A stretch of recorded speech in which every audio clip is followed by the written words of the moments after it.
What's China's influence in Africa? Ooh.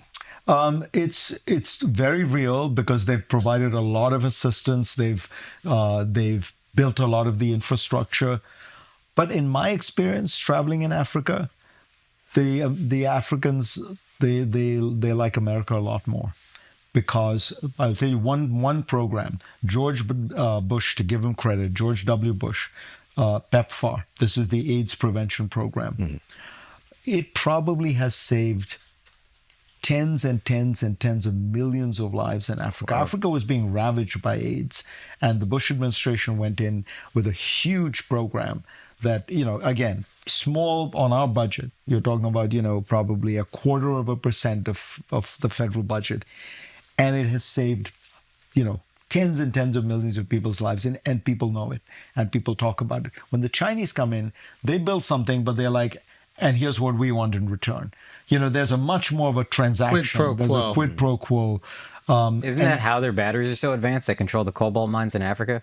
It's not why they're so advanced because they got that raw material, but we could get the raw material. No, they've invested in it, and they're very innovative. They're not just copying. But they do have the cobalt mines, which is apparently the worst slavery conditions in human history. Yeah, getting the raw material is only one part. The challenge with batteries is basically we've not found a way to make batteries much more productive.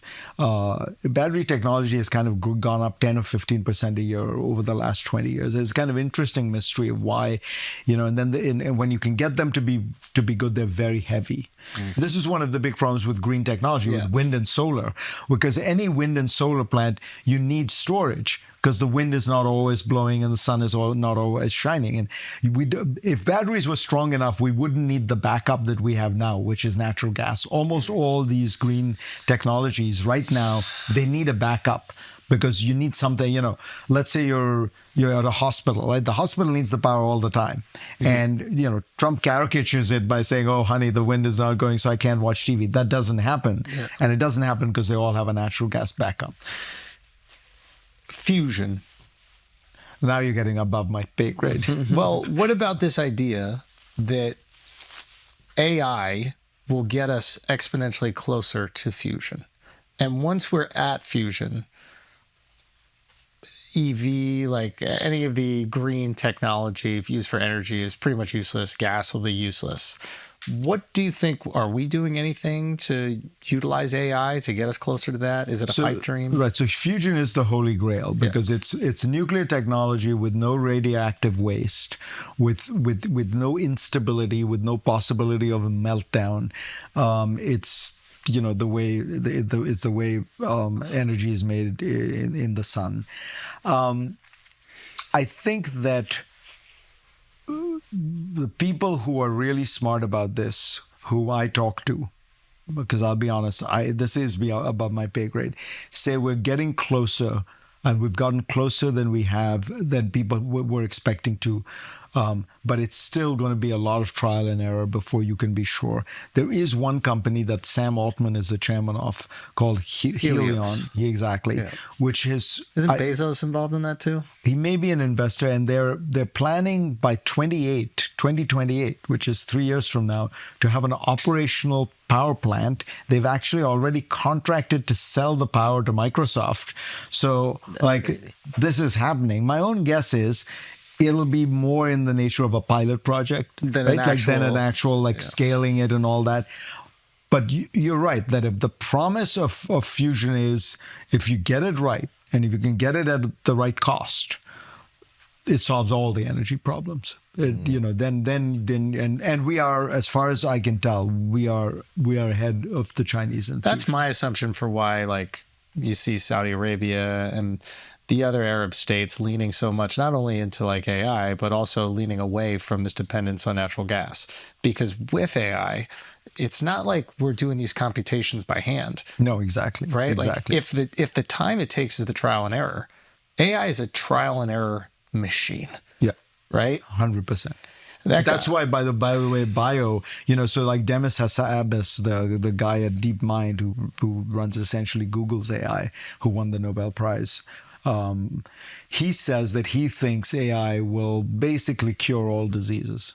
Yeah. Because a lot of what disease is trial and error. You try stuff, it doesn't work, you try something else, and the AI can kind of do it Through a billion synthetic data times. sets Right. So, I mean, there's a lot of upsides to AI that are in some ways like unimaginable, because if you could really use AI, like what could we do with climate change? What could we do with disease prevention? So we have to hold out the hope that we get incredible benefits.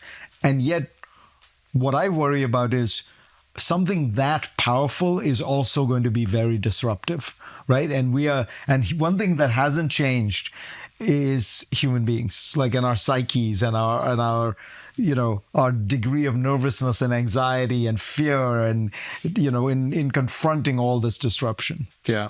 Okay, listen, we know that you have to go. We could talk to you forever. There's just one last thing. You had mentioned that you had met Kissinger a bunch. Mm-hmm. I think we've heard of Henry Kissinger as this like instrumental figure in like carving out the world as we know it today. Let's just remove what people think about him. Is he responsible for all the ills of the world? Is he responsible for good? Who knows? Is there anything in conversation with him that he's told you about negotiation? Like, are there any like tips that he's given you? Is there any wisdom that he's bestowed? Like, what is it at the end of the day that people are wanting? Like, he's been in the room during some of the most important geopolitical conversations that have kind of created the world we live in today. Have you asked him anything about that? Yeah, it's funny that you focus in on that, because so he was a great scholar practitioner, right? So he had that unusual mind, and he was a great negotiator. And I think for him, one of the reasons he was able to be a great negotiator is, I'll be honest about this, as a loyal, very proud, patriotic American, most Americans can't put themselves in the shoes of a foreigner. Americans are so... They wear shoes? Americans, exactly. Well, they made them. Very, very well said. Americans are so, we're insular country, big, vast, we dominate the world. We don't care about what you're... So because he was an immigrant, I think because he was a Jew in Germany who came to America, he was always able to put himself in the other person's shoes, and able to try to understand what the world looked like for that person, and try to understand what it was that person needed. So one of the things I think about, I have so many thoughts your question triggers, but one of them is that over the last 10 years of his life, what we often talk about was him trying to get inside Putin's head. He met Putin like 30 times one-on-one for hours at end. And the reason he would do it was he was trying to understand what does he want? What are his motives? What is he, because rather than just demonizing, he's trying to think, okay, what's going on? What does he need? What is keeping him in power? That skill, I think that's a muscle we Americans don't develop enough. Because we don't have to. Like sometimes when you're the country in power, you don't have to be as empathetic. Exactly. What did he say? Our way of negotiating with people is to say, here's what we want. So what did he say about Putin? What was his conclusion? His point was, this is this vast country, the largest physical space in the world. He's facing a China that they've had historically very bad relations with, long border. During the Cold War, 1/3 of the Soviet army used to be tied up on the Chinese border. Toward the south, he has all these, south of Chechnya, you have all these Islamic countries. He's worried about them, and he's got a western border where he sees a West that is modernizing, advancing. So his view was always that Putin was more fearful and defensive and reacting than offensive and imperial. And I would somewhat disagree with his perspective, but I think there was a reality there about the way that Putin saw the world. So he was always asking, is there a way to stand your ground, but also reassure him? Is there a way to... And so he would have been a little more cautious about NATO expansion. He would have been because he knows that he's incredibly sensitive to invasion, and that's constantly in his mind. So if there is NATO expansion, he is going to react Right. Oh, So that's part of what always though his thought was like, that's why you want to keep a continuous conversation going. That's why you don't want to loosely say things like, oh, we want democracy in Russia, because he reads that as you want regime War. change. Let's go. You want Yeah. to topple my regime. So don't use ideological words like that loosely. Think we'll about trigger what him you're and saying. rile Right. him up, yeah. Right. So it was he was always very sensitive to the idea that people in those positions they want to preserve power. They want to preserve the coherence of their country. He was also, we talk a little bit about Iran, and he would similarly say, we've got to ask ourselves, what do the Iranians need? It can't just be about what do we need, because you're not going to get a deal that lasts for the long term If they're not satisfied if by there's not something that they get out of it. So that was always his perspective, and he always, when he was negotiating, was thinking in those terms. It's what pissed off a lot of people in America. That's why he made the opening to China. The right got very upset with him. He made a deal on Vietnam. The left got very upset. But he was always trying to say, look, the world in which we live in is a world of grays. There's no, if you want to look for total victory, that's not going to happen. Yeah. You've got to find a deal where each side can walk away feeling at least that they preserve some shred of their dignity. Yes.